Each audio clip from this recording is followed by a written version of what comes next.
שלום, אני זוהר מינקוביץ', בן 29, רווק, עובד באלעל, לא גיי, אני עובד בתור בקר.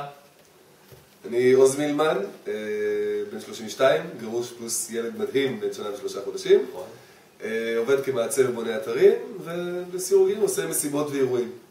אנחנו חברי ילדות, אנחנו גדלנו ביחד, אכלנו ביחד, גדלנו באותו בית, לא השאירו לנו הרבה ברוד, בוא נגיד את זה ככה.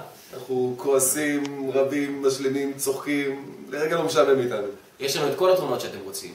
אנחנו אתלטים, אני אתלט, אנחנו בעלי מוטיבציה, הרפתקנים, ורעים כמו השטן.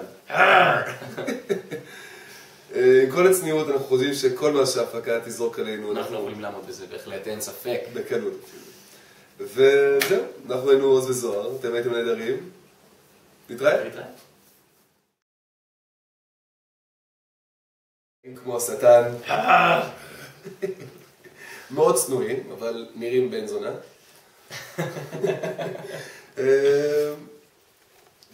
אתם צריכים לראות זה, כאן, כן. לא, לא, תעצור. תעזור, עצור. לא, אתה צריך להגיד, יכול להיות... תפמות.